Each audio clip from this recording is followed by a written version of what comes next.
Madame, monsieur, bonjour, ravi de vous retrouver en cette matinée. Nous sommes le 29 juin 2024, il est 8 h et nous allons vous accompagner jusqu'à 9 h 30. Mina Abed est déjà installée. Mina, bonjour. Bonjour Noah, bonjour à tous. Comment ça va, Mina? Ça va. Ça se passe bien? Très bien. Alhamdulillah. Mina, l'huile d'olive, ça te dit? Oui, évidemment. On n'imaginerait pas finalement une table algérienne sans huile d'olive. Ah non, non, ça c'est franchement impossible. Et bien aujourd'hui, à travers l'émission Bonjour d'Algérie, nous avons une très très bonne nouvelle à vous annoncer. Tant mieux. Eh ben, une nouvelle à laquelle on ne s'attendait pas. D'accord. Eh ben, c'est une très bonne nouvelle. Très bientôt, il va y avoir le musée de l'huile d'olive. Ah bah il était temps. Le musée de l'olivier, on va dire de manière générale. Ah oui, oui, oui. Eh ben, il est vrai que l'olivier fait partie intégrante de l'identité même et de l'histoire même de la Méditerranée. Tout à fait. Et l'huile d'olive algérienne est très connue. Très connue, prisée et primée plusieurs fois dans plusieurs concours internationaux. Et bien justement, aujourd'hui, nous allons parler d'huile d'olive, nous allons parler de terre, nous allons parler de patrimoine, puisque nous allons parler un petit peu de tout ce qui est patrimoine qui a trait donc à l'olivier, à la terre, à la préparation de la terre et surtout à la préservation de la terre, notamment donc le musée de l'olivier qui va bientôt ouvrir ses portes. Nous parlerons également ce matin beaucoup de culture. Alors vous le savez, depuis le 27 de ce mois jusqu'au 3, il va y avoir donc le festival de la musique européenne en Algérie. Le festival est dédié à l'Afrique et ce matin nous allons avoir nos invités qui vont se produire ce soir à partir de 20 h au niveau du TN1. Nous allons également, toujours dans la chanson, nous allons recevoir également Camila Nour. Alors Camila Nour, c'est l'une des premières chanteuses à avoir créé l'orchestre typiquement ou 100% féminin.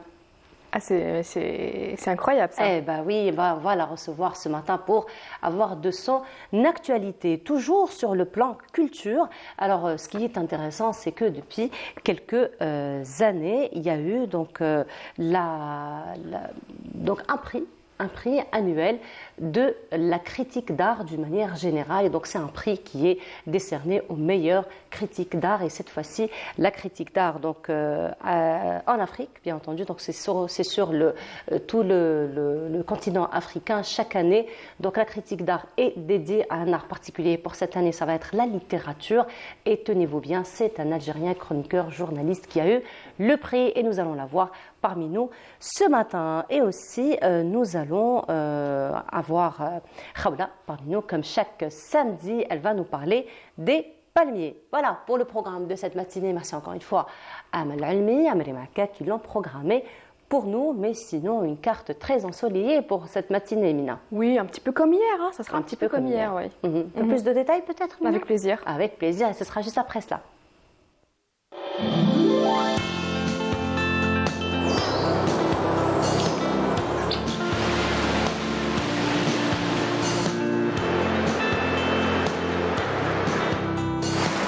موبيليس تقدم لكم الأحوال الجوية. موبيليس، معا نصنع المستقبل. Il y a de quoi faire aujourd'hui, hein. Apparemment il va faire beau. Il va faire beau, il va faire beau. Et couvert comme hier? Pas couvert, non, mais il y aura toujours un petit peu de sable en fin d'après-midi, comme hier. On attend avec impatience les pluies, hein, paraît-il. Exactement. Ça pourrait nettoyer un petit peu le... Oui. Hein, oui, donc en attendant, mieux vaut éviter de nettoyer sa voiture. Ouais. Voilà. Surtout. C'était surtout l'erreur que j'avais faite hier. Ah oui. Ouais, j'ai nettoyé la voiture, puis ce matin, voilà la surprise. Voilà. Donc on temporise, encore une fois, oui, pour vaut mieux temporiser, le nettoyage vaut des mieux voitures. temporiser, parce que là, la nettoyer chaque 2 jours ou tous les jours, chaque jour, là, c'est pas possible. Ouais, ça va pas être possible. Donc, en attendant des jours meilleurs, exactement. n'est-ce pas? Mais sinon, il va faire beau sur l'ensemble du pays, d'une manière générale. Oui, il va faire plutôt beau. Surtout. Un petit peu humide et chaud. Voilà. Très bien. Il faut faire attention et pensez toujours à vous hydrater. Tout à fait. Voilà, un peu plus de détails, Mina. Avec plaisir. C'est à toi. Merci beaucoup, Nord. Bonjour à tous. De la brume, un taux d'humidité assez élevé cette matinée sur l'ensemble des régions nord. Un ciel dégagé vers les régions côtières, plutôt nuageux. Vers l'intérieur, centre et les Aurès, avec toujours des particules de sable en suspension sur l'ensemble des régions nord, avec des vents assez forts, des vents jusqu'à 50 km/h. Sur la partie sud, beaucoup de soleil vers l'extrême sud, le Gard et le Tassili, avec quelques passages nuageux sur le Sahara central, le Nord-Sahara et les oasis et puis de fréquents soulèvements de sable. Les températures de cet après-midi, eh bien, on notera sur la moitié nord jusqu'à 43 degrés à Batna, 37 degrés à Constantine, 36 à Schlefer-Ilizin, 35 degrés à Tizi Ouzou, 31 degrés à Alger, 28 à Annaba, on notera 47 degrés à Gardaya, 45 à Hasib Saoud Ilizi, 42 degrés à Bachar, 40 à Tindouf et enfin la maximale atteindra les 49 degrés à Adrar et Insalah. On passe tout de suite à l'état de la mer. Pour cet après-midi, on notera une mer calme, un peu agitée à l'ouest et à l'est, agitée en revanche sur le centre avec des vents entre 20 et 30 km/h vers la partie ouest et vers les côtes est et entre 20 et 40 km/h sur le centre. On passe tout de suite à l'Amérique du Nord pour cette journée. Beaucoup de soleil du côté de Miami, New York ainsi qu'à Dallas. Un ciel plutôt nuageux à Vancouver, pluvieux, un temps pluvieux à Montréal et Mexico. Côté température, on notera 28 degrés en Californie, 22 degrés à Vancouver, 37 à Dallas, 25 à Mexico et enfin 27 degrés à New York. Encore une fois, très bonne matinée et à tout à l'heure midi.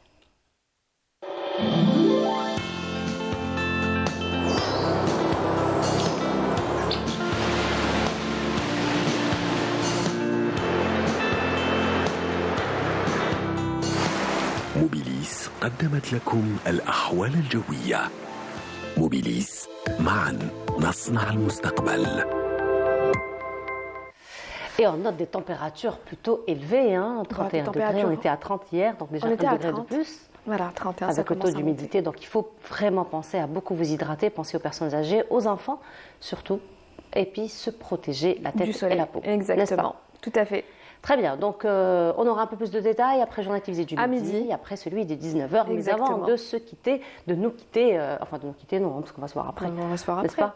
Alors, on tenait, hein, toutes les deux, toute l'équipe de Bonjour d'Algérie aussi, à féliciter donc tous ceux qui ont réussi leurs épreuves de BEM. Exactement, félicitations à tous. Le brevet des études moyennes, donc félicitations à tous nos enfants, bravo. Et puis très très belle continuation à tous en attendant encore une fois les résultats du bac. Les résultats du bac, exactement. Voilà, donc félicitations encore une fois à tous les enfants, à tous donc celles et ceux qui ont décroché leur BEM. Je tenais en cette matinée juste dire un très grand et un très beau joyeux anniversaire à mon papa. Je voulais te dire, papa, je t'adore, je t'aime beaucoup, je te souhaite une longue vie et et surtout en très très bonne santé. Voilà. Surtout. Mina, on se retrouve tout à l'heure. Avec plaisir. Avec plaisir. Et on continue pause musicale en compagnie de Tico Babine. On se retrouve juste après.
Et c'était donc Tico Bawin. Et nous allons rester dans le monde de la musique puisque Alger abrite le festival de la musique européenne ici à Alger depuis le 27 de ce mois et qui va se poursuivre, comme je vous disais ce matin, jusqu'au 3 juillet. Et le groupe qui va se produire ce soir est parmi nous ce matin, représenté donc par Moussa Diallo. Bonjour, bienvenue à vous. Bonjour, merci. Alors, vous êtes membre fondateur et fondateur donc, du groupe Moussa Diallo, qui porte votre nom d'ailleurs. Oui, oui. N'est-ce pas? Parlez-nous un petit peu de... Alors, il faut dire que vous avez des origines un petit peu... Un brassage, d'origine malien, danois. Tout à fait. N'est-ce pas? Voilà. Donc, un père malien, mère danoise, et la musique a été une passion pour moi depuis mon très jeune âge. J'ai grandi au Mali et donc j'ai apporté cette tradition malienne musicale au Danemark. Je vis au Danemark depuis très très longtemps, donc je suis malien danois. Malien danois. Voilà. Et en précisant qu'entre le Mali et Danemark, vous avez fait un petit passage par l'Algérie il y a quelques années de cela. Oui, il y a très, très longtemps, il y a en 69. Donc, en 69. Alors vous dites 69, la première chose qui me vient en tête, c'était le premier festival panafricain que l'Algérie avait abrité. Wow. C'était en 1969. Intéressant. Eh ben voilà. Ouais. Alors, bien entendu, vous êtes malien, danois, mais sinon vous êtes citoyen du monde parce que lorsqu'on parle de musique, on parle de langage universel. Ah oui. Alors parlez-nous un petit peu de votre musique. Ça doit être un brassage, j'imagine. C'est un brassage. Je chante en bambara. Bambara, j'ai aussi écrit beaucoup le dialecte malien. Voilà, c'est un dialecte malien, mais c'est une musique. Ma musique est vraiment personnelle, donc c'est mon inspiration que je puise d'abord du Mali, mais comme vous l'avez bien dit, la musique est universelle. Et donc, je me laisse inspirer par le reggae, par le funk, par le soul, tout ça me touche. Et donc, je m'inspire de toutes ces musiques et je partage. Et puis, c'est vrai que que chaque genre a ses spécificités, mais il y a toujours des petites similitudes comme ça entre les différents genres musicaux qui font que lorsqu'on fait un mix, il y a toujours cette harmonie, n'est-ce pas? C'est vrai, c'est vrai. Et pour moi, c'est surtout les rythmes. L'Afrique, c'est le rythme du tam-tam. L'Afrique, c'est le rythme, c'est les couleurs. C'est ça. Et puis, c'est le contact avec le public. Pour moi, c'est ça le plus important. Donc, j'aime bien partager, chanter, inclure le public dans notre performance, donc en les faisant bouger et se relâcher. On vit dans un monde qui nous stresse souvent, donc vrai. je pense que la culture, la musique est la meilleure façon de se relâcher, de se retrouver aussi, je dirais. Et donc, je me réjouis vraiment d'être ici et de jouer avec mon petit groupe, un trio à trois. Vous êtes à trois, donc avec des instruments de musique, j'imagine? Voilà, on a un percussionniste, on a un guitariste, et moi je fais de la basse et je chante. D'accord. Voilà. D'accord. Parlez-nous un petit peu de vos chansons, de vos rythmes. Mes chansons parlent de l'amour, de la cohésion sociale aussi. Oui. Je me suis beaucoup inspiré des contes de ma grand-mère. Ah ouais. Donc souvent c'est des sagesse, ça. Voilà, c'est des petites chansons avec des messages de sagesse que je véhicule à travers ces chansons. Je parle des vertus des plantes aussi. Ah oui, c'est connu. Voilà. C'est connu. Et donc, la phytothérapie, c'est très connu de l'Afrique. Voilà, donc j'inclus tout ça dans mes messages quand je joue. Et encore, je mets toujours l'accent aussi sur les rythmes et tout ça, parce que tout de suite, je fais beaucoup d'activités pour les enfants. Je crée beaucoup de musique pour les enfants au Danemark. Je fais des tournées dans les écoles. Et tout de suite, quand on joue dans les écoles avec les petits-enfants, même au jardin d'enfants, ce sont les premiers à se lever. Donc le rythme est reconnu même au Danemark. Hein, c'est des Vikings, mais quand tu leur joues un peu des rythmes africains, tout de suite, ils réagissent. On ne peut pas rester indifférent. Non, on ne peut pas rester indifférent. Donc moi, ça me touche énormément de voir à quel point la musique, vraiment, tout le monde peut se retrouver dans la musique. Ce qu'on dit, on parle la même langue quand on fait de la musique. Tout à fait. Effectivement, là, nous avons quelques sonorités de votre rythme. On va l'écouter ensemble. Oh.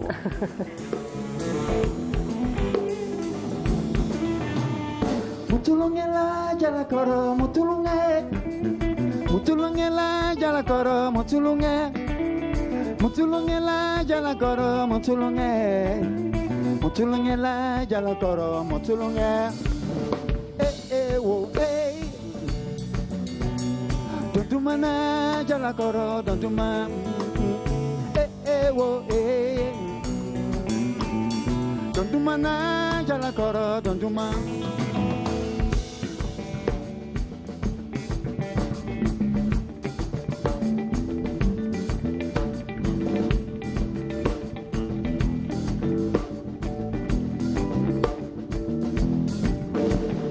Mutulungela jala koro mutulunge Mutulungela jala koro mutulunge.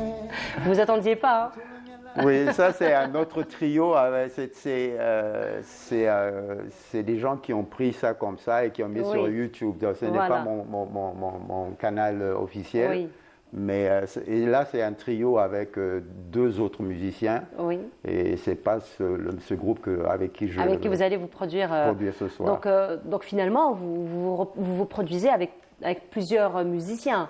Oui, j'ai même un fils qui fait de la batterie aussi, qui souvent est en tournée avec moi. Mais ça, le groupe avec lequel les deux musiciens avec lesquels je vais jouer ce soir, ce sont vraiment mes potes, quoi. Voilà. On se connaît très très bien. Très bien. Alors, c'est la première fois que vous allez avoir contact avec le public algérien? C'est votre premier contact avec le public algérien? Vous attendez à quoi? Vos attentes? Je me réjouis déjà d'être là et puis sur la scène, on va faire la fête, quoi. C'est pour ça qu'on est là. Hein? Alors, ce sont des sonorités qui sont très proches du public algérien. Merci. Parce que finalement, le public algérien est très imprégné par la musique gnawa, vous le savez, n'est-ce pas? Et là, on se reconnaît finalement, on est très vite identifié à la musique. Mais j'ai ce même sentiment par rapport à la musique gnawa. C'est deux pays voisins, hein, le Mali et l'Algérie. Voilà. Et donc je pense que dans le passé lointain, il y a eu des brassages, certainement. Certainement, il y a toujours des déplacements, il y a toujours des voyages. Donc, ça a toujours été un carrefour et automatiquement, effectivement, les cultures se rejoignent. Voilà. J'espère voir le public algérien danser au rythme de ma musique ce soir. Ça, c'est promis en tout cas. Alors, on vous retrouve ce soir à 20h? À 19h. À 19h au TNA. Voilà. Très bien. L'huile d'olive, vous aimez? Pour moi, l'huile d'olive, c'est sacré. C'est sacré. Oui. Très bien. C'est sacré aussi pour toute la Méditerranée parce que c'est un arbre, l'olivier d'une manière générale, il a accompagné, on va dire, l'évolution du méditerranéen, de l'homme méditerranéen à travers des siècles, à travers des millénaires aussi. Ici, nous avons l'une des meilleures huiles d'olive au monde. Elle a été primée. Voilà. Je vous invite à goûter. Vous allez nous donner. Et ça, je ne sais pas si vous connaissez. J'ai déjà des frissons là. Alors là, je ne sais pas si vous connaissez. Ça, on appelle ça le matloua. C'est du pain. C'est du pain traditionnel. Fait à base de semoule. Oui. Voilà, et c'est ce qu'on fait généralement le matin au petit déjeuner. On trempe le pain dans l'huile. Vous voulez essayer? Avec plaisir. Vous allez nous donner mon avis. Votre avis.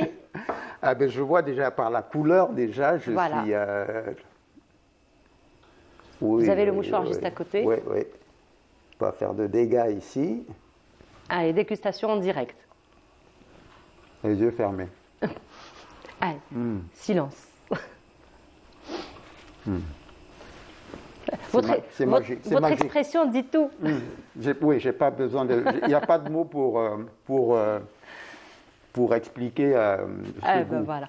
En arabe et en dialecte algérien, on dit psahtek, ça veut dire à votre santé. Ah, merci beaucoup. Voilà, à votre santé. En tout cas, ça a été un plaisir de vous avoir reçu ce matin. Merci encore une fois d'avoir été parmi nous. Et cette fois-ci, je vous propose un reportage de Naïma Loualish en attendant de retrouver nos invités qui vont justement nous parler de cette magnifique et cette excellente huile d'olive. Je vous retrouve dans un petit moment. À tout de suite.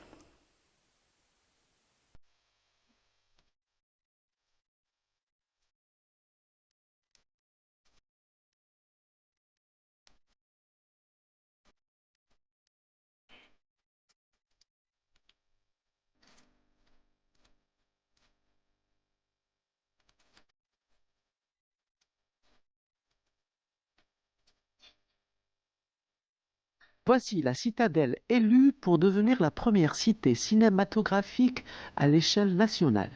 Basée à Tinarkout, à 70 km de Timimoun, la bâtisse qui culmine à 397 mètres d'altitude fut sortie de terre en 1957. Ancien fort militaire, c'est de là que les colons français contrôlaient tout le secteur, à l'époque grenier à grains du Gourara.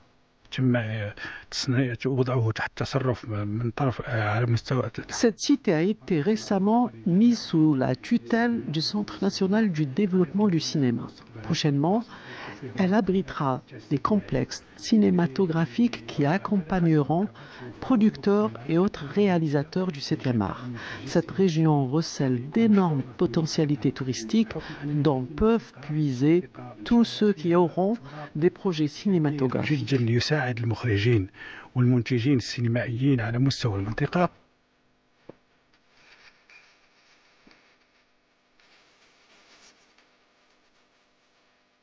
Construit par des ouvriers locaux selon des normes architecturales antiques, ce fort, qui fut aussi un centre de torture, a eu plusieurs destinées.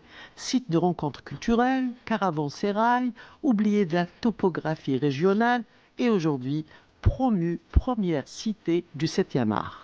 لحد الآن أول عملية بعد وضعه تحت استلامه من طرف وزارة الثقافة. Récupérées par le ministère de la Culture, les études concernant cette ville cinématographique sont finalisées et nous attendons d'entamer les travaux incessamment.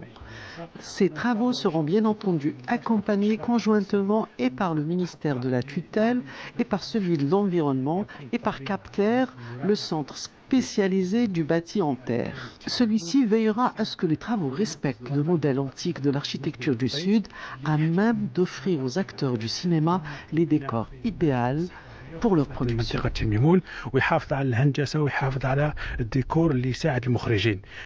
Entourée de palmiers, cette citadelle avec cuisine, cour intérieure, de nombreuses pièces dont certaines furent complètement rénovées en 2004, sera donc un haut lieu destiné non seulement à la formation, mais aussi aux différents métiers du cinéma.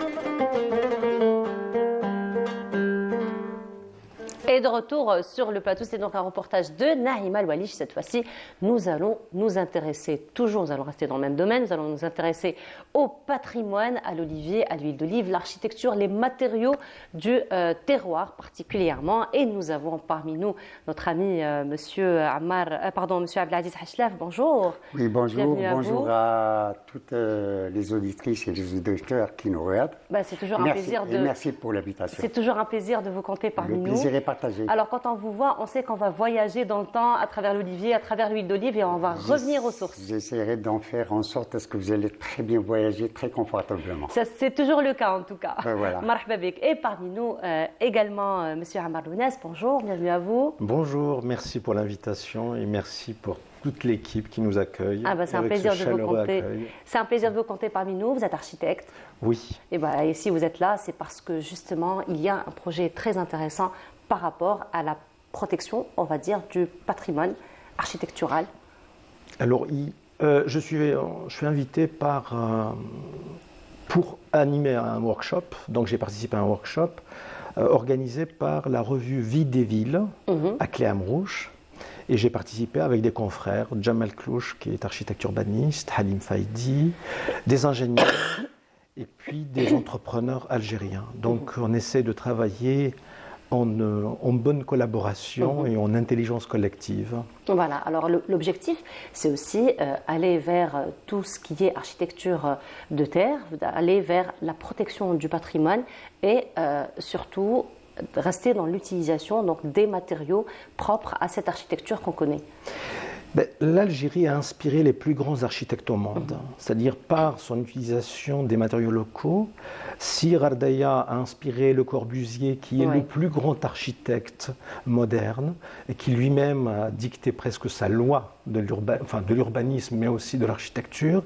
Il en a pris, il a fait peut-être la meilleure interprétation de Bnisgen dans son projet La Cité radieuse. Aujourd'hui, on peine à travailler sur les matériaux locaux parce qu'on les relègue à un certain archaïsme, or qu'il est temps qu'on s'intéresse à ce que le territoire algérien produit comme matière, comme matériaux. Donc le sujet de ce workshop, c'était matériaux locaux, savoir-faire locaux et production d'une architecture authentique. Très bien. Et justement, je reviens à vous, Monsieur Hachlef, par rapport déjà à l'huile d'olive. Il y a quelques instants de cela, notre invité a goûté votre huile d'olive et ça a été comment vous dire, un moment instantanément magique, si j'ose dire les choses ainsi. Le produit en lui-même, il est magique. Et le produit en lui-même est magique, justement. Et si vous êtes là aujourd'hui, c'est parce qu'il y a un projet de collaboration entre vous deux, n'est-ce pas? Justement, oui. C'est dans dans cette direction qu'on va pour essayer de voir ce qu'on pourrait faire ensemble. Ce que je pourrais apporter, moi, le minime soit-il, mais qui soit vraiment utile à ce projet de construction. Et d'autant qu'il y a plein de ressources, de matériaux qui sont inexploités. Pourquoi ne pas les valoriser? Et encore, tout en les valorisant, ça va nous projeter dans le passé pour essayer de ramener la jeunesse future à prendre acte de cette action, de ce projet, et essayer de prendre le flambeau et continuer. Parce que c'est très important de dire, d'insister sur ça. Ce qui se perd, des choses extraordinaires, des trésors qui se perdent, et rien n'y est encore fait. Rien ne se fait, c'est la course en avant, une course folle vers le modernisme, vers tout. Et là, si on revient vers tous ces objets, ils vont exprimer que tout est parti à partir de la Terre. Effectivement. Voilà. Alors justement, comment vous la voyez, cette collaboration? Alors, je tiens quand même à remercier la personne qui nous a mis en contact. En réalité, ceux qui nous guident et qui nous mettent sur les chemins, qui nous mènent vers la rencontre, c'est Flab Nord, à qui vraiment je rends un énorme hommage. Parce que je disais à Fla, ailleurs on appelait ça des chasseurs de tête, et ici c'est un service. C'est même pas un service, c'est presque naturel. Et je pense que la relation humaine, comme elle existe ici, on la trouve nulle part ailleurs. En gros, ici, quand on demande à quelqu'un l'adresse, il vous tient par la main, il vous emmène. Ailleurs, on vous donne juste l'adresse et l'endroit vers lequel il vous dirige. Et ça, c'est quelque chose qu'il faut qu'on valorise. C'est-à-dire, l'hospitalité algérienne, elle a juste besoin de s'exprimer pour que les gens la sentent. Et toutes les personnes qui sont passées ici, alors on dit, on arrive en pleurant et on repart en pleurant. C'est très important. Ah, ça c'est émouvant. Et donc, le travail avec Monsieur Hachlef, c'est une rencontre d'abord autour de l'huile d'olive, et puis il m'a fait part de son projet. Je lui ai dit, mais quelle folie nous rassemble, hein. Il y a un psychanalyste français, Jacques Lacan, il dit, en fait on se rencontre parce qu'on a les mêmes pathologies. Je pense qu'on partage cette pathologie-là, et pour qu'il y ait un beau projet, il faut qu'il y ait une belle demande. Et je trouve que cette collaboration, elle émane d'abord de lui, parce que c'est son projet.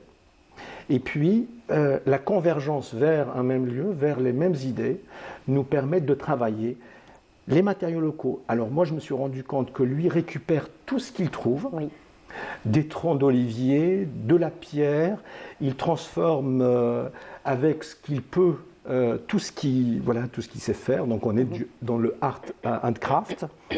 Et ce savoir-faire-là, malheureusement, il tente de se perdre. On est en train de voir quasiment, parce que l'objet aujourd'hui usuel, il est accessible par l'argent, mais on ne mesure jamais le temps de fabrication. C'est-à-dire, la notion de processus est très importante. Et je me suis dit, si on travaillait de tout ce qui vient de l'olivier. Donc, si je vous montre cet objet-là. Doucement, parce que c'est frite. Alors, en français, ça s'appelle le grignon. Vous permettez? Oui. Le grignon, c'est tous les noyaux qui sont récupérés après concassage des olives. Donc on récupère l'huile d'olive. Et ça, il servait de combustion, enfin de combustible. Oui, de combustible. Effectivement. Alors, moi je le connais en kabyle, il s'appelle Mgrouch. D'accord. Mgrouch. Et je me suis dit, pourquoi on ne va pas utiliser ça sous forme de briques? Mais ça peut être aussi du pisé. Maintenant, il faudrait faire des tests. Après, voilà, ce que j'allais dire, faire des tests, peut-être. Il faut faire des tests parce que là, ça s'effrite. Oui, voilà. il faut. Là, c'est à l'état naturel. Voilà, il faut trouver. Il ne subit aucun traitement. D'accord. il faut trouver un lion avec lequel en fait, les éléments peuvent être fixés. Donc ça peut être la chaux, ça peut être le ciment, ou d'autres matériaux qui permettent la liaison entre les éléments. Et je suis sûr qu'on atteindra un résultat, parce qu'on peut le faire avec la terre, mais on peut le faire avec plusieurs matériaux. Et avec ce matériau-là, on réalisera une brique, peut-être la première brique au monde avec ce matériau. Qui servira à la construction? Qui servira à la construction, oui. La construction donc moderne, carrément. C'est une construction moderne. Alors, je n'ai pas les images ici, mais je pourrais vous fournir l'esquisse qu'on est en train de travailler avec M. Achlaf. C'est un musée. On reprend, par exemple, des persiennes. Les persiennes, c'est ce système-là qui permet au soleil de ne pas pénétrer, donc une espèce d'occultation naturelle. Et en réutilisant toutes les lattes du bois extrait de l'olivier, et on essaie de travailler avec tous ces produits, enfin un seul produit duquel sont dérivés tous les multiples usages de l'olivier. Très bien. Alors justement, votre projet, c'est le musée de l'olivier. Nous en avons parlé d'ailleurs il y a quelques années. À ce moment-là, c'était un rêve. Aujourd'hui, c'est un réel projet, n'est-ce pas? Non, ça a été toujours en quelque sorte un réel projet. Ça a été le rêve vraiment premier, mon objectif qui était au-dessus de tout. Bon, c'est vrai que ça a pris du temps, mais maintenant je pense que nous sommes vraiment. Il fallait trouver la même personne qui avait la même pathologie que vous. Exactement, cette pathologie, ce qu'il appelle folie, mais c'est une folie très douce. C'est une excellente thérapie, ce n'est pas une maladie, ce n'est pas une tare non plus. Effectivement. Ben voilà, et je pense que là, ça y est, c'est parti. Et donc le musée de l'Olivier, comme on vous connaît, M. Achlaf, il est vrai que vous passez votre temps au niveau des montagnes, de la forêt, vous récupérez tout ce qui vous attire. Et donc c'est ce que vous comptez mettre en valeur finalement dans ce musée. Vous le voyez comment, le musée? Exactement, pour essayer de récupérer des choses qui se perdent et qui meurent d'une manière anonyme, et leur redonner vie. Ça servira aussi dans le futur comme support pédagogique pour essayer d'éveiller les consciences, pour qu'ils en prennent... comment dirais-je, des fois j'arrive pas à trouver le mot, pour qu'ils essaient de protéger ça, ce qui est en train de se perdre. Et c'est plein de choses, que ce soit des objets, que ce soit des troncs d'arbres d'olivier plusieurs fois centenaires, à qui on va essayer de leur donner vie et qui vont encore servir pour beaucoup de choses, parce que depuis la nuit des temps, l'olivier a été un objet qui a servi à l'humanité, de par son bois pour construire une maison, de par son bois pour faire le feu, pour faire la cuisine, pour faire les berceaux. Il nous a toujours bercé, l'olivier. Alors si je me mets à énumérer tout ce qu'on peut faire à partir de l'olivier, même une fois mort, il continue à vivre.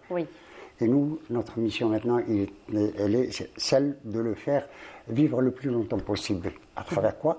À travers,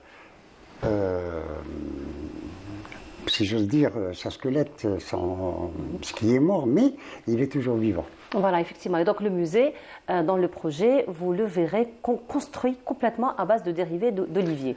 Alors, il y aura de la pierre. Il y aura de la pierre parce que le socle en pierre, ça protège des remontées de l'eau, parce qu'au contact du sol, il faut éviter qu'il y ait des capillarités.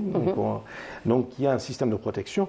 Alors, il y aura certainement une ossature, une espèce de squelette en béton, parce qu'il faut que ça tienne. Pour la protection, Voilà. Le plus longtemps possible, effectivement. Voilà. Ensuite, l'idée, c'est de travailler vraiment, non pas sous forme de pastiche, mais avec des vrais matériaux. Donc, il ne s'agit pas d'espèce de mimétisme, de faux mimétisme pour faire croire aux gens qu'il y a... Mais l'Olivier raconte l'histoire comme il l'a fait, M. Achlaf. L'idée, c'est le musée retrace le processus de fabrication de l'huile d'olive, y compris les ustensiles dans lesquels on stocke l'huile d'olive. Parce que l'objet usuel aujourd'hui, c'est la bouteille en verre ou la bouteille en plastique. Mais en réalité, le système de conservation, il est en liaison avec la terre. Donc l'olivier, la terre, donc c'est tous ces éléments qui sont constitutifs de notre identité même. Et l'idée, c'est permettre aux générations, comme ça se fait ailleurs, un musée, qu'est-ce que c'est ? ce n'est qu'une archéologie de savoir, c'est une archéologie de nous-mêmes. Donc le musée nous raconte notre histoire, mais il nous interroge aussi sur le devenir de ce que nous serons. Il y a une phrase d'un philosophe français, c'est Tocqueville, il dit « Le passé n'éclairant pas l'avenir, nous marchons dans les ténèbres ». Et je pense qu'il faut qu'on éclaire cet avenir à partir de nos interrogations de ce passé-là. Et l'olivier, c'est pour moi le substrat même sur lequel on peut se poser pour construire ce questionnement-là qui est le nôtre. Effectivement. Alors là, je reprends là où vous vous êtes arrêté par rapport au questionnement, Monsieur Hachlef. Donc, on a vu quelques photos qui défilaient, on vous a vu que vous êtes tout le temps dans la nature, mais justement, dans ce questionnement-là, vous êtes toujours en train de vous poser plusieurs questions, plusieurs problématiques. Vous recherchez toujours les différentes variétés d'olives et vous êtes toujours dans l'expérimentation, n'est-ce pas? Parlez-nous un petit peu de cette passion, on va dire, pour l'expérimentation, particulièrement pour les différentes variétés d'olives. Oui, je vais essayer d'être très bref pour ne pas nous perdre, parce qu'il y a encore à parler de ça, ce qui c'est très très important. Les variétés, je vais résumer très brièvement, nous avons 106 variétés d'olives en Algérie, c'est-à-dire un capital variétal énorme. Chaque variété, donc 36 variétés autochtones, endémiques, propres à l'Algérie, ce n'est venu nulle part ailleurs. Alors, toutes ces variétés chaque variété vous donne une huile très spécifique, avec sa propre spécificité. Aucune ne ressemble à l'autre. Ce n'est pas de par les analyses physico-chimiques qu'on se rend compte, mais selon l'évaluation organoleptique. On l'appelle aussi évaluation sensorielle. C'est d'après les goûts de cette huile. Alors c'est ce qui fait cette recherche. Et moi je fais des recherches sur ça. Et je ne peux pas vous expliquer qu'à chaque fois, je tombe sur des variétés qui ne sont pas encore connues. Il y a des recherches qui sont effectuées par l'INRA, par un organisme étatique qui font des recherches encore. Ils ont découvert quand même des variétés que je n'ai pas encore peut-être su nommer, ou que les autres n'ont pas encore trouvé. Alors voilà, grosso modo, c'est ça. Et c'est de là que j'arrive à élaborer des huiles. Je ne fais pas de l'huile d'olive. Et ce qu'on appelle des huiles monovariétales, provenant d'une seule variété. Ce n'est pas comme ce qui se fait. Ce qui importe au moulinier, c'est ramener les olives, produire de l'huile d'olive et vendre. Moi, je vis une passion. Le pécule, l'argent, je laisse venir après.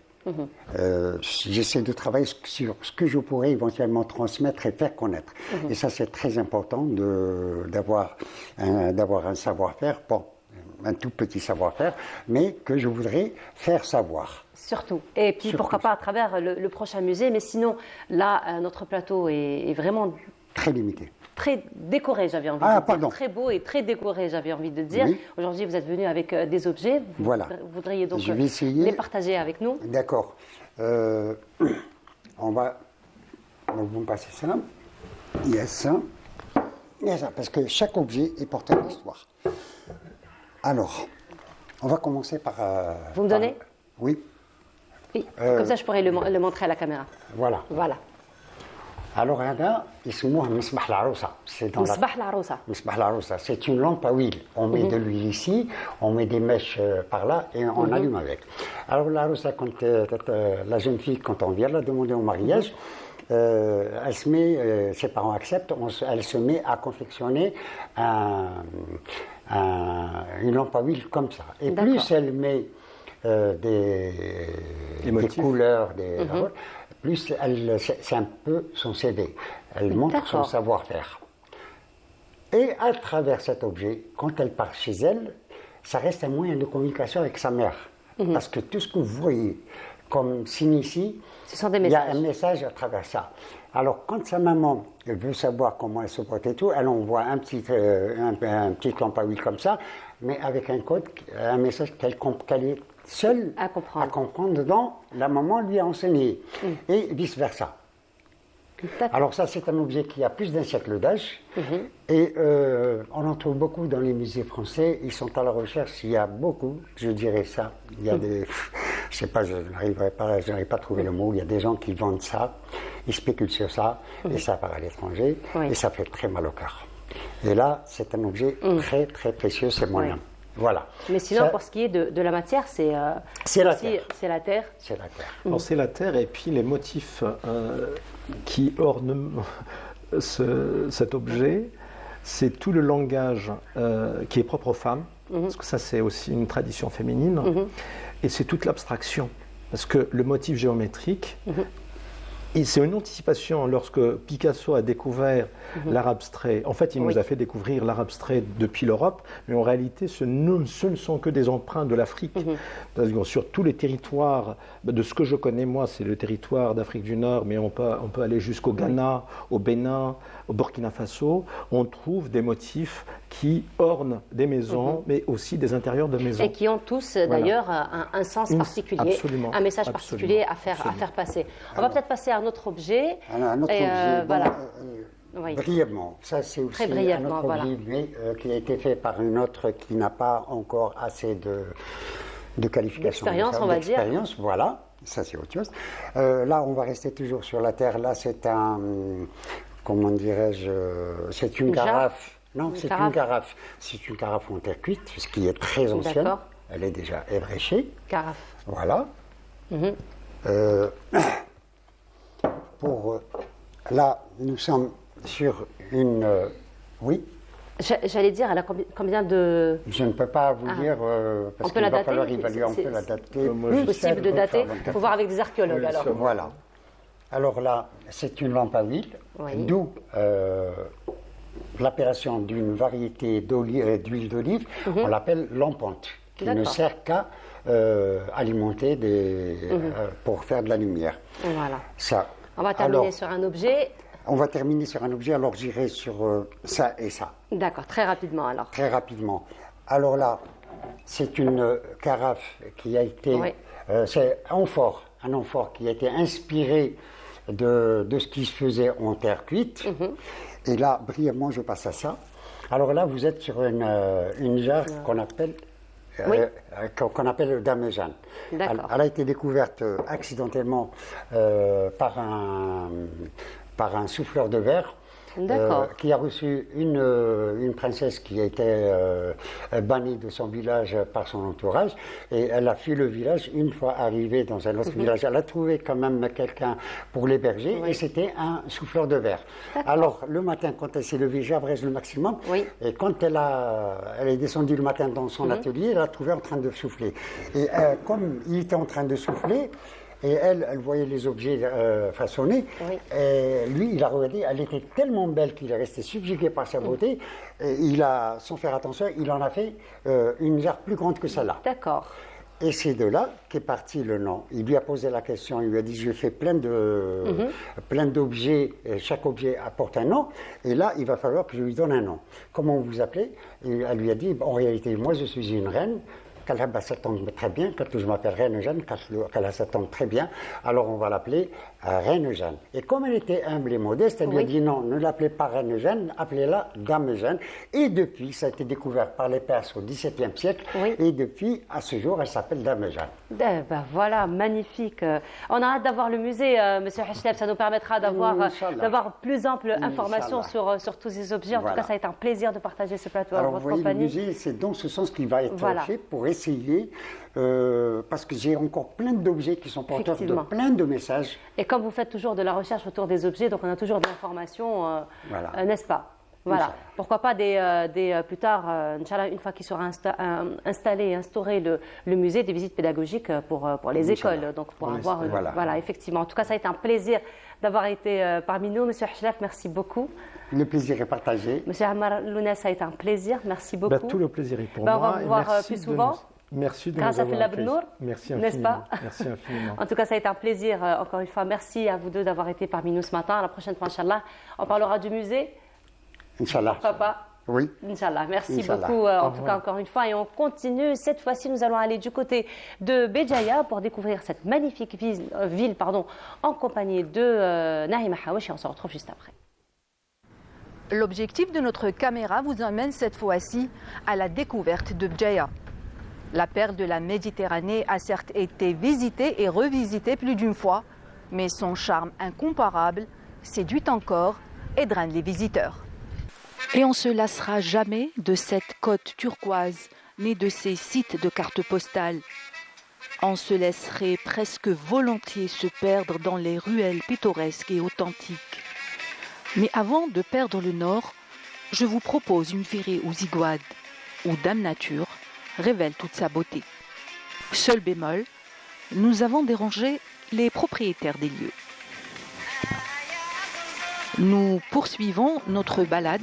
Nous allons au Cap Carbon, qui n'est pas très loin, avec son phare, l'un des plus hauts du monde, qui le domine à quelques 200 mètres.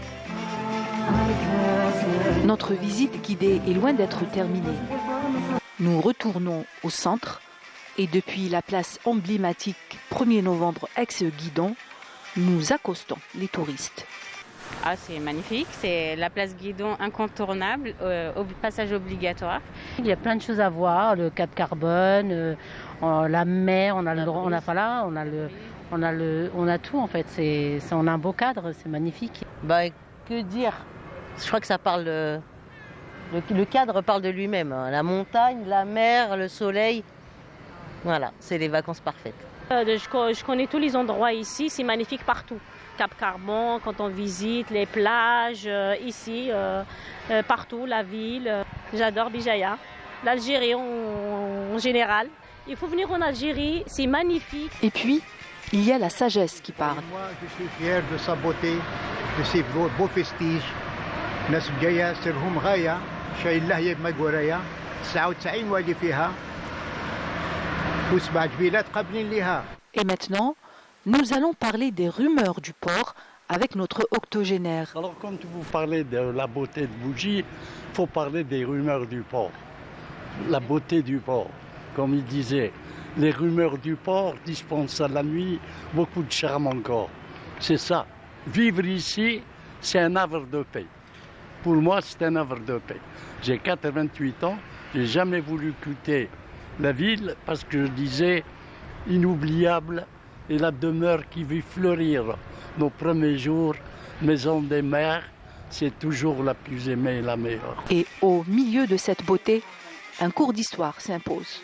Parce qu'il y a des couches civilisationnelles assez édifiantes, bien sûr, typiques de la Méditerranée, bien sûr des Phéniciens et bien sûr de nos ancêtres, les Berbères, les Amazirs, mais toutes ces couches romaines, ottomanes, espagnoles, même françaises, avec tout ce que ça comporte de contradictions, ça fait le charme aussi de notre histoire. Et c'est ce qui fait que l'Algérie est un pays-continent plein d'histoires. Et c'est le berceau aussi de beaucoup de civilisations, il ne faut pas l'oublier. Mais est-ce qu'on sait pourquoi on l'appelait bougie? Bien sûr, la bougie, il ne faut pas oublier que la bougie, elle a été inventée ici, à Béjaïa, alors que le monde entier, à cette époque, s'éclairait grâce à des graisses animales qui sentaient, qui asphyxiaient même les gens, parce qu'il n'y avait pas l'électricité. Cette bougie-là, avec la cire d'abeille, avec une mèche assez spéciale qui dure très très longtemps, et c'est de là qu'elle a été exportée, qu'elle a illuminé le monde. Dans chaque maison, des bougies, vivaient avec la rente de ces bougies. En fait, elle ressemblait à une petite bougie en fait. C'est la première ville, je crois, qui fabriquait des bougies pour éclairer, d'où son nom de bougie. Et on appelait ça la ville lumière aussi. Nous quittons donc la ville lumière. Notre visite est claire. Nous la terminons avec le fort Goulaya, qui culmine à plus de 600 mètres et qui sera ouvert au public cet été. À lui seul, il symbolise toute l'histoire de la région.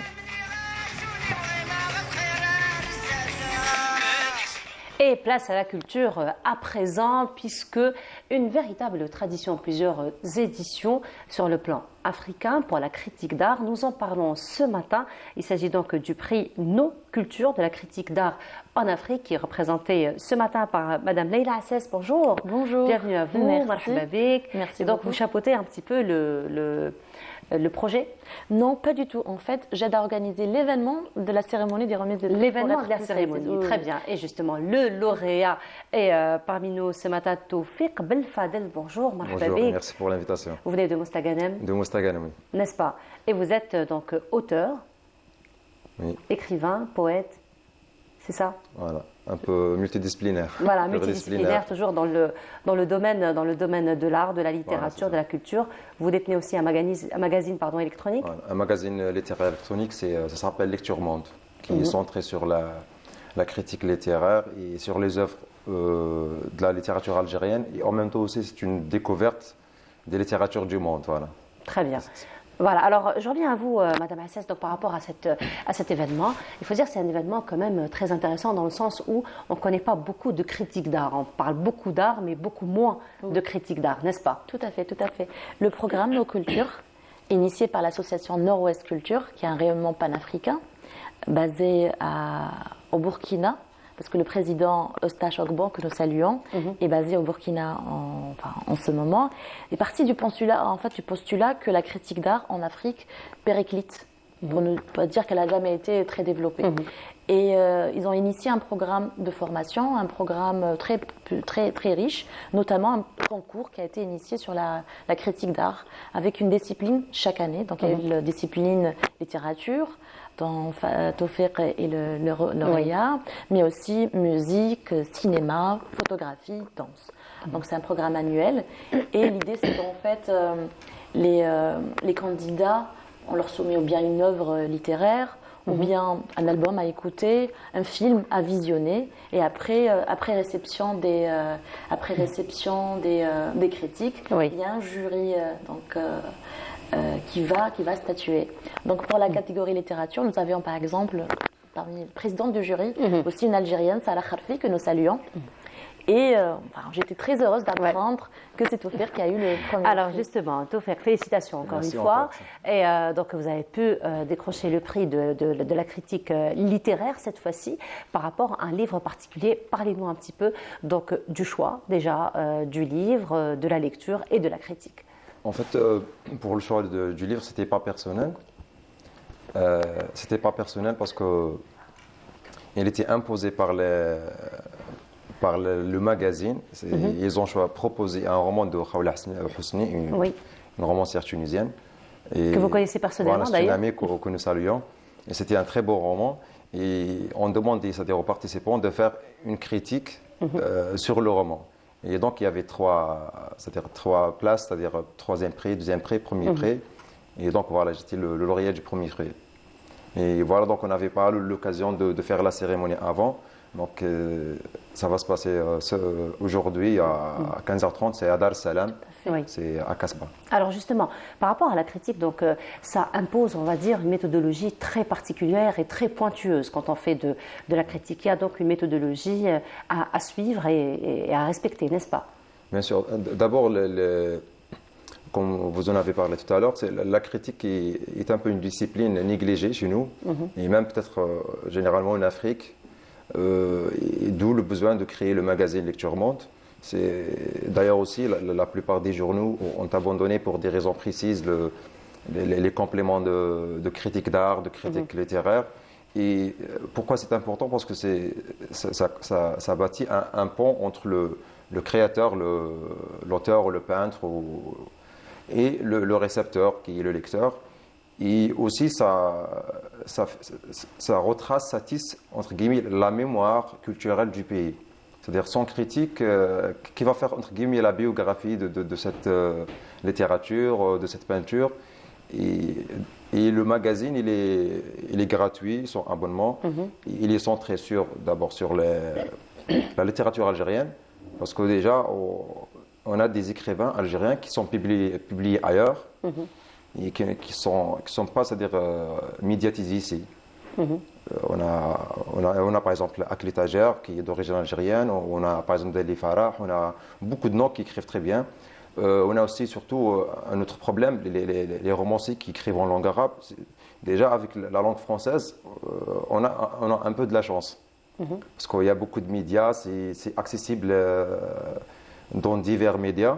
Mais pour la littérature arabe, en langue arabe, elle est mal médiatisée, c'est-à-dire elle est marginalisée par rapport à la littérature francophone. On a par exemple des plumes magnifiques en Algérie, on a par exemple Saïd Khatibi, qui a été traduit dans plusieurs langues, on a par exemple Samir Qassimi, c'est des belles plumes, et qui sont pourtant plus connues en France qu'ici.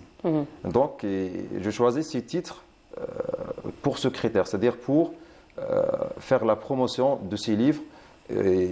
Donc des jeunes talents d'une manière générale et la littérature, effectivement. Alors on revient un peu au roman qui a été donc retenu pour le concours de cette année, donc pour la critique. Parlez-nous un petit peu de votre travail, ce que vous avez remis comme travail, ce que vous avez soumis comme travail de critique d'art. Bien sûr, d'abord, c'est-à-dire il y a une confusion c'est-à-dire dans le domaine littéraire, culturel, on confond la critique avec le compte rendu, le résumé, et souvent on réduit la critique à des points faibles, à une vision négative. La critique, c'est un regard constructif sur l'œuvre, que ce soit cinématographique ou littéraire.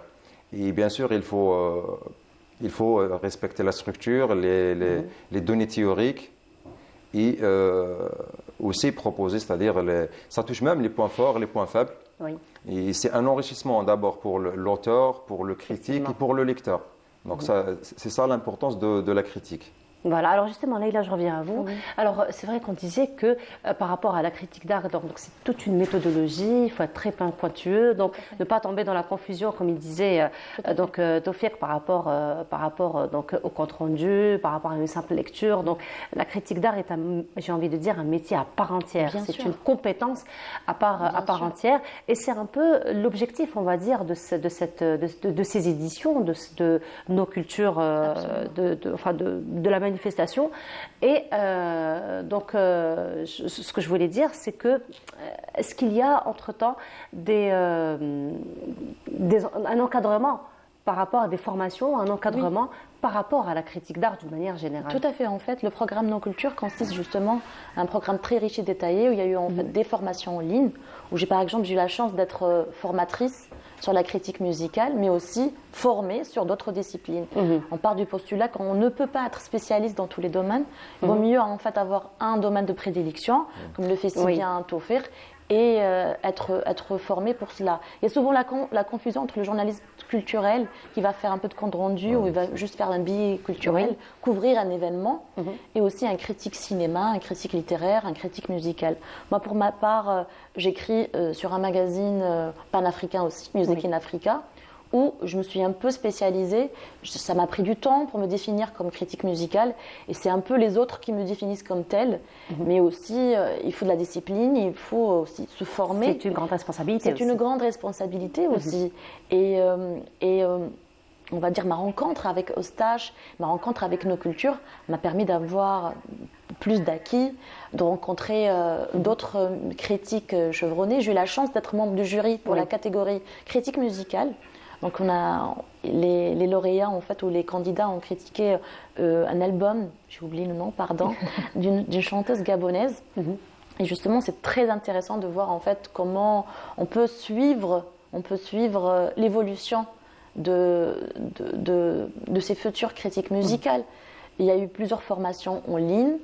On a eu aussi la chance de se regrouper dans certains événements pour faire du présentiel, parce que c'est plus intense, c'est plus concret, pour pouvoir produire à la fin du contenu. Oui, en fait, l'idée, c'est de pouvoir créer des ponts, créer des liens, et surtout pouvoir poser de la documentation, pouvoir poser en fait ou ériger ces disciplines à des statuts plus professionnels. Effectivement, et surtout, c'est comme le disait tout à l'heure, c'est un enrichissement non seulement pour le critique, pour l'auteur, et aussi pour le lecteur ou celui donc enfin les passionnés d'art d'une manière générale. Donc on rappelle, la cérémonie, ça va être cet après-midi à 15h30 à Dar es Salaam, et elle sera précédée en fait d'un panel autour de la littérature en Afrique, état de lieu, et nous aurons la chance d'avoir Nedal Chemengi qui nous vient de Tunisie, qui elle est rédactrice en chef du magazine Nos Cultures. Et Nos Cultures aussi présentes en ligne aussi. Donc il y a un magazine en ligne plus un périodique bimestriel. Et nous aurons aussi comme modérateur Amine Idjer, donc il va modérer la rencontre. Donc l'idée c'est parfait. Très bien. Donc rendez-vous pris 15h30 à Dar es Salaam cet après-midi. Tofek, félicitations. Merci encore. Encore une fois, longue vie à cette magnifique initiative, à d'autres disciplines, Inch'Allah, à d'autres critiques. En tout cas, merci beaucoup à Afef d'avoir été, Leïla, pardon, à Cesse d'avoir été parmi nous ce matin. Tofek, merci beaucoup d'avoir été parmi nous ce matin. Et on continue. Et cette fois-ci, nous allons à la rencontre où nous allons retrouver notre amie Khawla qui, cette fois-ci, nous fait découvrir une variété d'un palmier. Il s'agit du Washingtonia Robusta dans sa rubrique. On se retrouve juste après.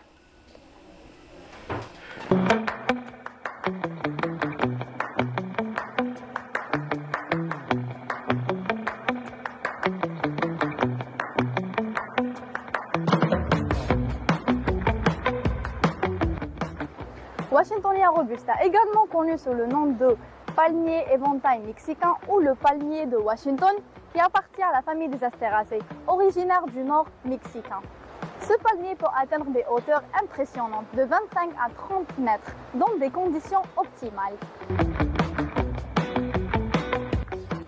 Comme vous êtes en train de voir, ce palmier est reconnu par sa grande taille, le tronc élancé et les feuilles en forme d'éventail.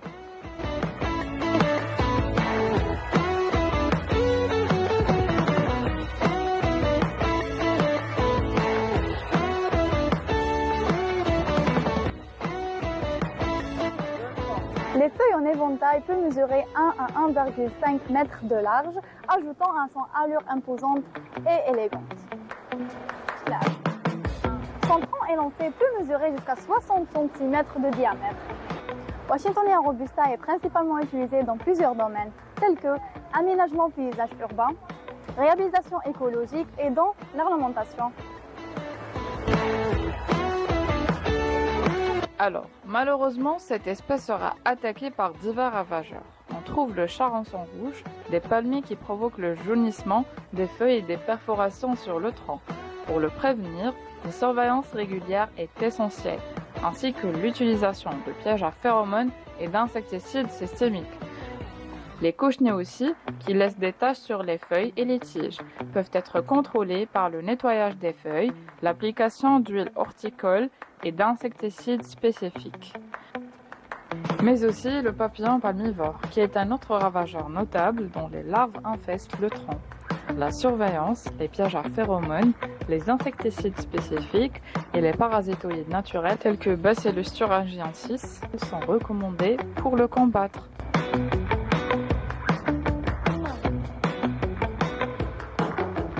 Excusez-moi, hein, là vous prenez en plein grand délit, en train de déguster la magnifique huile d'olive. Elle est vraiment à essayer, vraiment excellente. Khawla, tu veux pas essayer?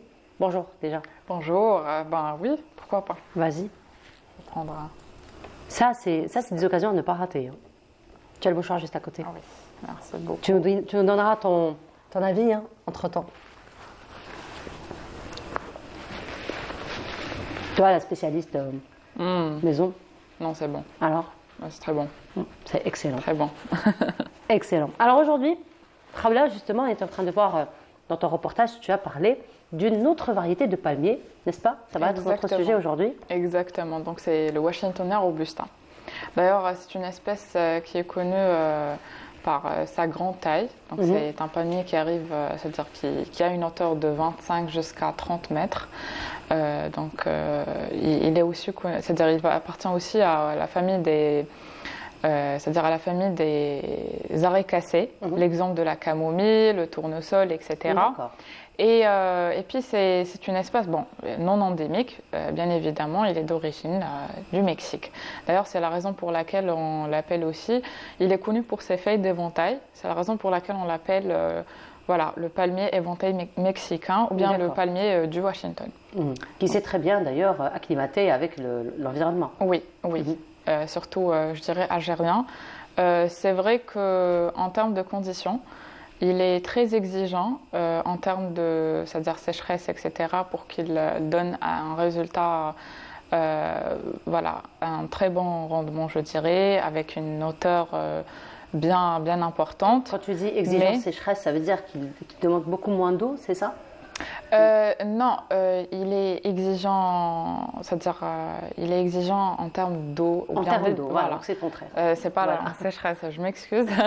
Donc c'est juste pour souligner l'importance sur cet arbre. Par contre, c'est une espèce aussi qui appartient à la strate arborée, c'est-à-dire que c'est la plus haute strate, c'est-à-dire parmi les autres plantes parce qu'il demande beaucoup de lumière. C'est la raison pour laquelle il est très grand de taille et pour faire justement, bien pour achever la photosynthèse. Très bien. Exactement. Voilà, donc qu'est-ce qu'il a de particulier finalement comme... Donc c'est un arbre, d'ailleurs il vit beaucoup, parfois de 50 jusqu'à 100 ans. Et il est utilisé beaucoup plus dans l'ornementation. D'accord. D'ailleurs, le reportage que vous avez vu maintenant, c'est un reportage à notre école, l'École nationale supérieure d'agronomie. Il y a une entrée à l'école. Un véritable musée botanique. Exactement. Vous avez de la chance. Exactement, c'est ce qu'on appelle l'entrée de Beverly Hills. Comme si vous êtes à l'étranger, mais on adore. Parce qu'il embellit en fait, c'est-à-dire les jardins, les centres commerciaux aussi, et les écoles, etc. Il est utilisé justement aussi pour les sols ou bien pour les régions qui ont un sol dégradé. Donc il aide beaucoup, en fait, il aide beaucoup au réarrangement du sol, etc. Surtout si on parle de la structure. Et puis, c'est-à-dire quant à la plantation, c'est très facile. Il faudra juste avoir un espace qui est assez important et une exposition assez bonne au soleil. Au soleil, oui. Voilà. Et malheureusement, comme vous avez vu dans le reportage, il y a pas mal de ravageurs qui vont attaquer cet arbre aussi.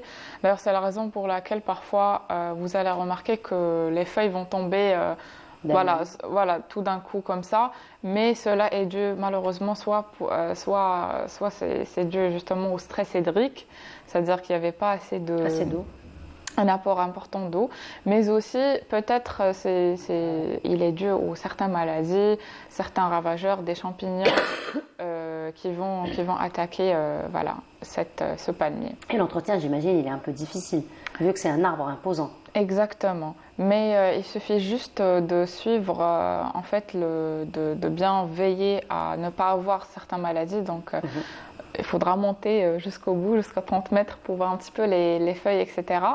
Mais il suffit largement de bien arroser cette plante, surtout pendant les périodes de gel, etc. Donc, Période de gel. Plutôt les périodes sèches. Voilà. Tout ce qui est, lorsqu'on est en été, etc. Donc beaucoup avec le changement climatique, j'imagine que c'est un petit peu délicat aussi. Voilà, surtout s'il sert à un ornement, quand même, ça reste des allées un peu imposantes. Donc très vite, on voit la dégradation de l'arbre, j'ai envie de dire. Exactement. Et le palmier que vous êtes en train de voir un petit peu partout, c'est-à-dire en dehors, c'est pas le palmier, c'est pas le Washingtonia robusta, c'est le palmier, c'est le Washingtonia filifera. Donc c'est deux espèces. Oula. Non, l'autre il est un petit peu, c'est-à-dire c'est une différence de taille aussi. Le filifera, il n'est pas assez imposant. Voilà, c'est-à-dire par rapport au Washingtonia robusta. Et donc, au niveau de l'école, du moment que vous l'avez, toutes les expériences se font sur les espèces que vous avez à l'école? Oui, certainement. Vous montez? D'ailleurs, vous montez? Non. Malheureusement, non. Donc, malheureusement, non. Voilà, donc si on a l'occasion, on ne raterait pas. Exactement, mais si on avait surtout la possibilité de monter justement pour voir. Mais parfois, il ne faut pas se déplacer. Quand on marche à l'école, vous allez trouver une feuille qui va tomber sur votre tête. Donc, voilà. Donc, on est toujours servi d'une manière ou d'une autre. Exactement. Donc, lorsque la feuille tombe sur nos têtes, on comprend qu'il y a un souci. Exactement. Un stress, c'est-à-dire un stress hydrique peut-être, ou bien un excès d'eau, ou bien une attaque de certains ravageurs, etc., qui vont faire que la feuille tombe. Parce que c'est un arbre puissant, après tout. Oui. Donc, il surpasse tout problème qui va le rencontrer pendant toute sa phase de croissance. Donc on est d'accord que c'est un arbre d'ornement et non un arbre fruitier. Non, il ne donne pas de fruits. Donc c'est juste pour donc la décoration. Voilà, parce que quand on dit palmier, on pense directement aux dattes. Exactement. Voilà, on pense directement aux dattes, mais sinon, il y a des similitudes avec le palmier dattier. Oui, mais en fait, la différence, c'est que si vous installez un palmier dattier au nord algérien, on va dire, ça ne va pas donner de fruits. On parle d'exigence de la culture parce que chaque espèce agricole, je dirais, elle a ses propres exigences. Et c'est la raison pour laquelle le palmier dattier, il donne des fruits, il donne un rendement, je dirais, assez important dans le sud que le nord algérien. Voilà, effectivement. Voilà. Même sur le plan robustesse, on voit la différence lorsqu'il est au sud et lorsqu'il est... Donc c'est vrai que le palmier dattier, lorsqu'on le plante dans les villes côtières, c'est beaucoup plus pour des raisons d'ornementation, beaucoup plus. C'est plus ornemental qu'attendre les fruits. Exactement. C'est ça le but. Voilà, donc vous avez de la chance finalement au niveau de l'école, d'avoir le musée botanique, de prendre même son petit déjeuner, sans goûter au pied des arbres. Oui, c'est un paysage qui est très formidable à savoir. Et c'est le mec. Quelle chance. En tout cas, merci beaucoup Khaoula. On se retrouve samedi prochain pour une autre découverte. Exactement, Inch'Allah, pourquoi pas. Et l'huile d'olive, elle était comment? Elle était bonne. Je vous conseille de l'acheter, franchement, c'est bon. De la consommer, de consommer la bonne huile d'olive. Bon, la prochaine fois, probablement, tu nous parleras des olives et de l'olivier. Oui, peut-être, pourquoi pas. N'est-ce pas? Surtout en été, on consomme beaucoup. Je pense j'ai déjà parlé sur l'olive. Oui, effectivement. Oui. On a parlé des olives. Voilà, mais j'aimerais bien en fait souligner un petit peu ou bien parler sur le palmier dattier lui-même. Voilà, pourquoi pas. Plutôt l'olivier. L'olivier, surtout en été, on sait très bien l'huile d'olive. Les olives, c'est le sponsor officiel de l'art culinaire en été, n'est-ce pas? Certainement, il est utilisé dans les salades, dans la table algérienne de façon générale. Juste avec du bon matelot et des olives et on a bien mangé, n'est-ce pas? Voilà, exactement. En tout cas, merci beaucoup Khaoula, on se retrouve samedi prochain, Inch'Allah, pour une autre découverte. Exactement. Merci beaucoup. Bonne semaine à toi et on continue. Cette fois-ci, on vous propose une visite guidée au niveau du musée des ATP, donc le musée des arts et traditions populaires, connu sous le nom de Khdaout Lamia. Je vous laisse voir ce reportage et on se retrouve juste après.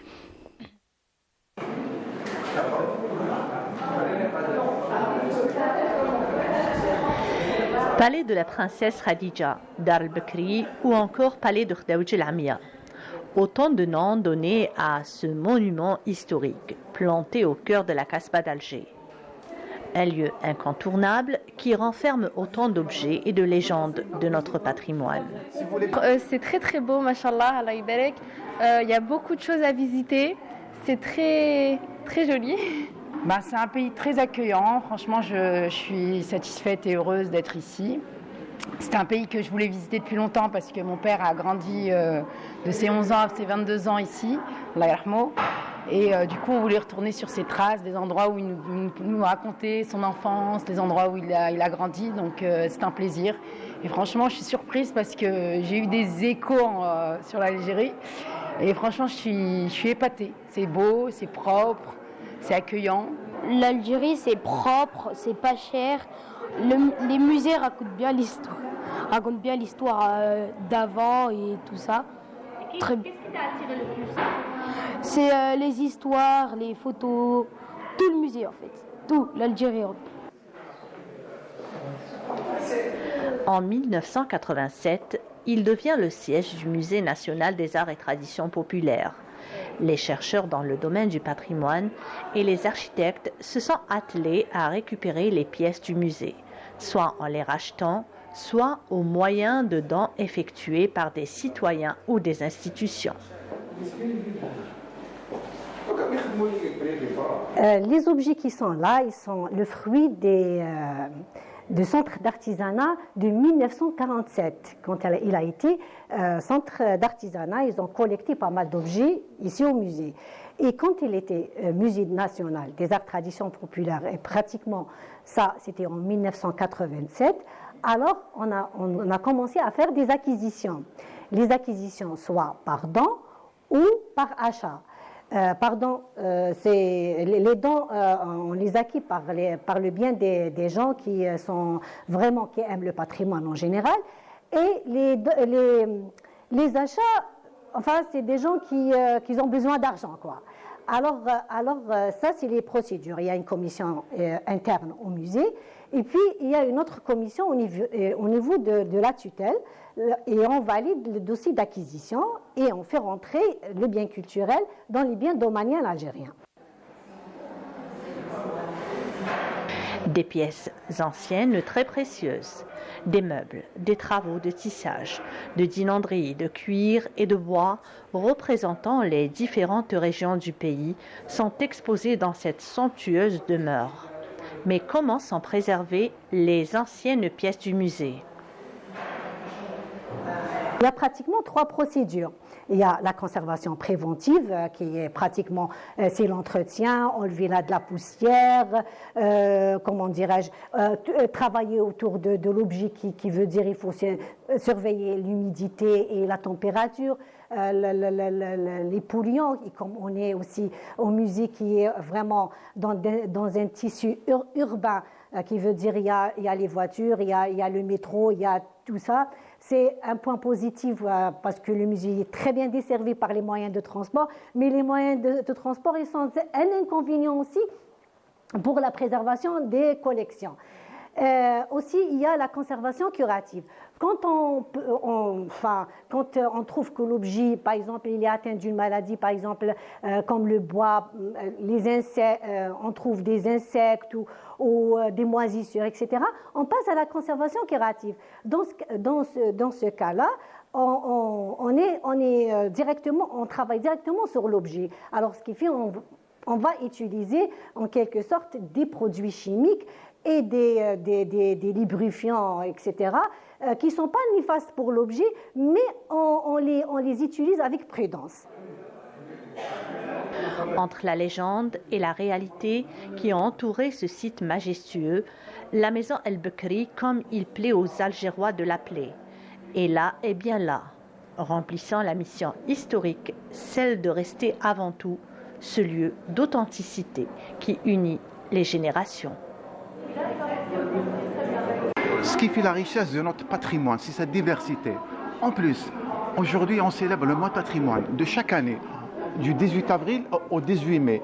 Et 18 mai, c'est la journée mondiale des musées. Et bien sûr, de ce lieu-là, j'invite les gens, les étudiants, j'invite tout le monde à visiter parce que dans ce mois, on organise des visites guidées, on organise des expositions, des journées ouvertes. C'est un riche programme. Et voilà, de retour. C'était donc une visite guidée du côté du musée des arts et traditions populaires. Et cette fois-ci, donc, nous avons des artistes parmi nous. Jasmine, bonjour. Bonjour. Comment ça va? Ça va Jasmine très bien. qui vient de Bouira avec une magnifique voix. Merci. Qui nous emporte quelque part. Oui. N'est-ce pas? Alors, Jasmine chante, Marwan écrit. N'est-ce pas? Exactement. Marwan, Ouais. bonjour. Compose. Compose, écrit et compose. مرحبا بك. Auteur-compositeur. Bonjour. Auteur-compositeur. مرحبا بك Marwan. مرحبا. Ça va? Ça va. Ça se passe bien, on accompagne Jasmine. Oui, ça va. Juste, il y avait un peu de circulation, mais ça va. Alors, c'était de la circulation dans la route ou de la circulation dans la composition? De la circulation dans l'incendie. Non, oh là là, ça c'est dur. Ah, c'est sûr. Il y a de l'huile d'olive, hein, si vous voulez, elle est excellente. Hein. Ah, super. Eh ben, elle va vous donner un peu de tonus avec du bon matloua maison. Vous aimez? J'adore. Qui n'aime pas le matloua et zit zitoun? Je pense que celui qui n'aime pas ça n'est pas algérien. Il n'est pas algérien, il ne peut pas être algérien. Et comme chaque samedi, bien entendu, elle vient nous accompagner. Amina, bonjour. Bonjour, Nour Houda. Comment ça va? Bonjour, Azoul Fillaouen. Ça va. الخير. Ça va. Alhamdoulilah. Je Et suis toi? très très heureuse de te Comme à chaque retrouver chaque samedi. Comme à chaque fois. Et Voilà, aujourd'hui, dans tu nous cet ramènes... espace, bien sûr, destiné à notre patrimoine culturel algérien. Effectivement. Et Amina, aujourd'hui, tu viens accompagner, ce que je disais, d'une personne qui nous a accompagnés dans nos maisons, dans nos fêtes. Nous avons grandi avec elle, finalement. Exactement, exactement. Donc, notre invitée, permettez-moi de la recevoir. On a Biha, c'est une amie, donc je la tutoie. C'est une amie de longue date. C'est Madame Kamila Nour qui appartient à cette génération d'interprètes de talent. Au patrimoine musical algérien. Exactement. Justement, qui a fait un travail fabuleux concernant la chanson andalou. Et elle est là justement pour parler de ce domaine qu'elle adore et qu'elle aime. Et en même temps pour parler bien sûr de Talila. Elle a fait la saison des mariages. Oui, oui. Donc Talila, le mariage sans parler de Talila. Et ce qu'on disait, Talila, c'est un...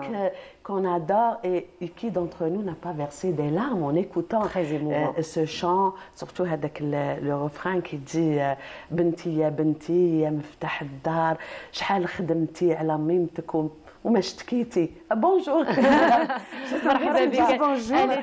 Elle était emportée. Elle est rentrée dans le sujet directement. Marhaba bik, c'est un plaisir de vous recevoir en tout cas. Bonjour à tout le monde. Ravi d'être avec vous ce matin. Pour nous.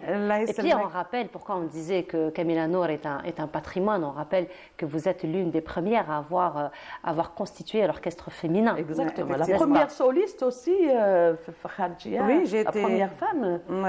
Khadija. Vous avez eu cette chance de faire partie de cette école, une grande école qui est école prestigieuse, bien sûr, très connue, qui est le Khadija. Ouais. Ben, si je dois parler de moi, bien sûr, je dirais que j'ai fait le conservatoire. Parce que Mishwar Touil, un parcours très lent.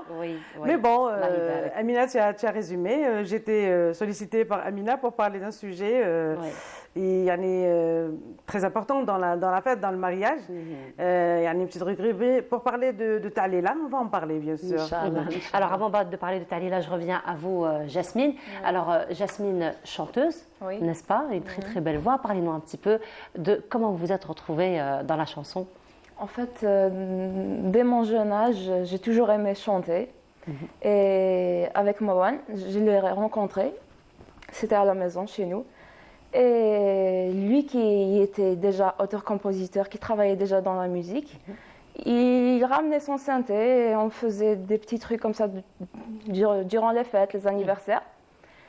Il m'a entendu chanter et un jour, on s'est décidé à travailler ensemble. Voilà. Alors Marwan, il a l'air d'être un peu exigeant dans le travail, un peu sévère dans le travail. Oui, vu déjà ma vie professionnelle qui est dans la gestion et tout, il y a aussi ma vie artistique, donc ça s'est un petit peu chamboulé, mélangé, et ça a créé un truc dans le genre où on est exigeant, oui, et sélectif. Pour la bonne cause. Très sélectif. Exigeant et sélectif pour la bonne cause, surtout, n'est-ce pas? Alors, vous travaillez ensemble, parlez-nous un petit peu de votre collaboration, des chansons que vous composez ensemble et bien sûr que Jasmine interprète. Eh ben, ça commence par lui, Marwan. Il nous envoie une composition. Et puis, on contacte notre auteur, qui est actuellement notre auteur, Majid Berber, que je salue. Il nous fait des textes, voilà, en kabyle. Et ça commence, on s'en va au studio et le travail commence, voilà. Donc vous avez déjà commencé à enregistrer, n'est-ce pas? D'ailleurs, vous nous avez ramené un clip, on va le voir dans un petit moment, n'est-ce pas? Alors, parlez-nous, du moment que c'est vous qui faites la composition, et donc ça parle de quoi? Généralement, vous puisez d'où votre inspiration? C'est assez abstrait à dire. Disons que c'est pas un effort que je fais. Ça vient tout seul. Ça vient tout seul. Et ça vient tellement que parfois il faudrait que je bloque ma cervelle. Ne plus penser. Sinon, dès que j'enclenche le truc, ça vient tout seul. Alors, Kamila Nour, elle qui a une expérience très très très longue dans la musique, vous vous reconnaissez un petit peu dans ces jeunes-là? Non, mais bien sûr, là, de jeune homme, où le Marwan. monsieur parle de composition ou d'écriture de texte, c'est ça. Il dit, c'est quand il commence à penser à un sujet, c'est des sujets, et c'est encombré dans sa tête, c'est ça. Ça s'encombre. Bon, bien sûr, il faut avoir, je veux dire, un talent, il faut avoir, je veux dire, aimer ce qu'il fait. Et bon, ça dépend maintenant des sujets les sujets qui prennent le devant, je ne sais pas de quoi. Parce que l'école andalouse aussi, ils sont très très exigeants. Ça reste une musique savante. Elle est très académique. Voilà, très académique, une musique savante, quand même, carrément scientifique. Hein. Donc il y a beaucoup d'exigences effectivement. Je voulais poser la question seulement. Il parle de musique et de composition. Est-ce que vous avez, une formation? Vous avez fait une école? C'est comme ça, c'est inné?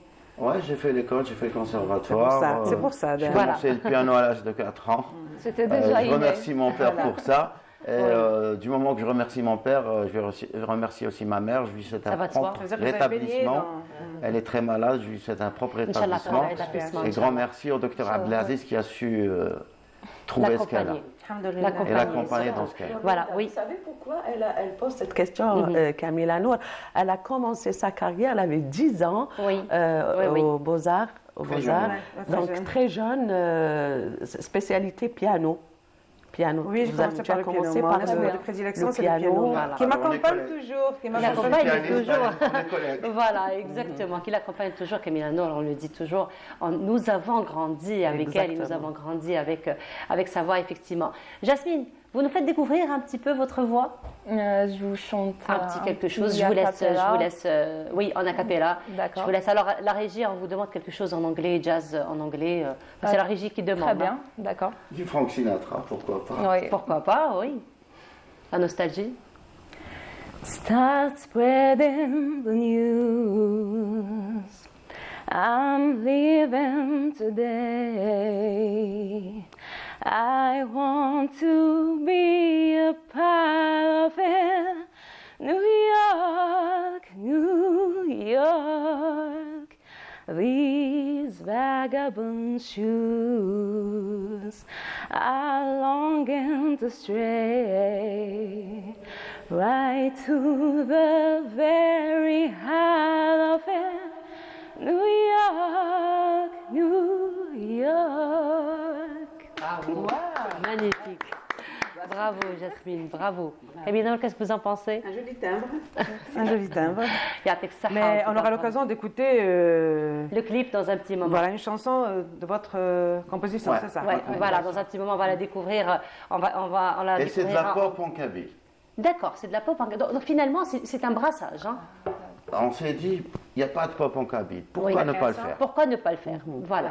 Et on va voir le résultat dans un petit moment, mais sinon on va revenir à la musique traditionnelle algérienne, au terroir algérien, notamment Tahila. Je voulais juste dire que Camilla Nour, elle a investi dans la musique classique algérienne, dans tous ses dérivés, mais elle a des chansons propres à elle où on trouve du blues, on trouve du rail, n'est-ce pas, Camilla? Absolument. Bon, moi je suis du genre qui aime la création parce que c'est bon de reprendre, de faire des covers, de reprendre des chansons, mais il faut apporter sa touche, il faut faire sa propre création. C'est comme Amina, je ne sais pas si on va en parler un peu, l'andalou, le néo-andalou, où j'ai introduit du jazz. Parce que c'est pas moi qui ai introduit, moi j'ai eu l'idée d'introduire le jazz dans l'andalou, vu qu'il y a les des... conservateurs, ils n'ont pas trop aimé cette oui, les conservateurs, oh là là.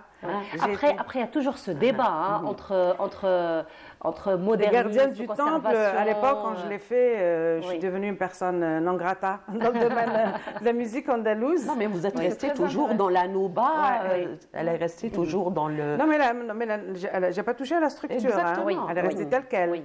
Juste, comme on dit, un habillage avec d'autres, des instruments qui ne font pas partie de la musique traditionnelle, comme le sax, comme la guitare électrique. j'ai introduit des instruments. Ça doit être un résultat magnifique. Oui.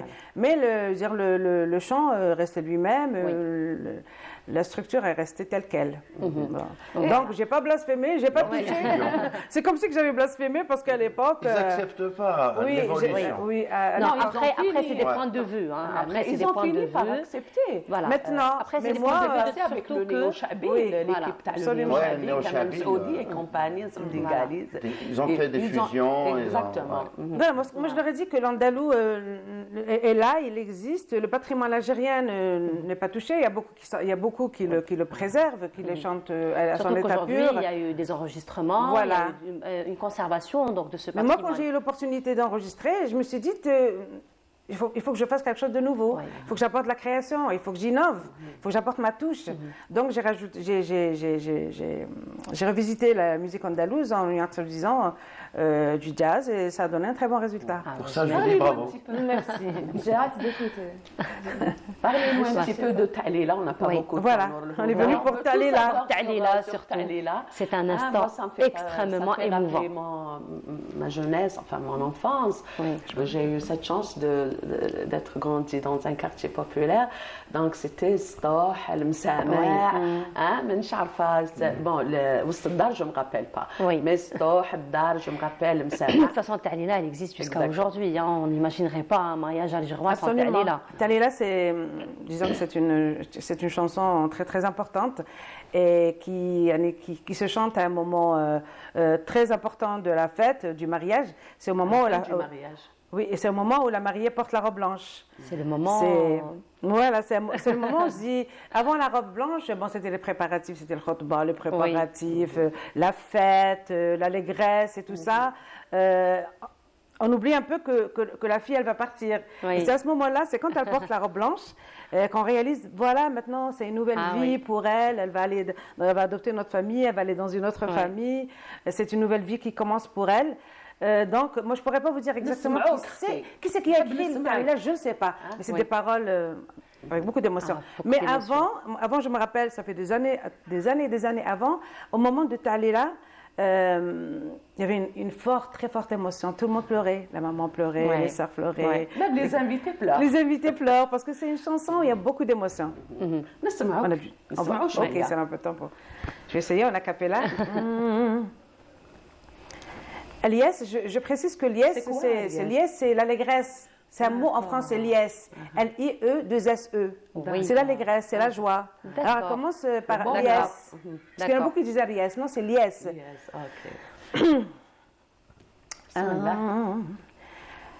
الياس فرحة والكمال الياس مبروكة الياس مسعودة الياس والصبيان يا مشطة زيد ما بدها صورة الغنايم عند يدها ناصر الله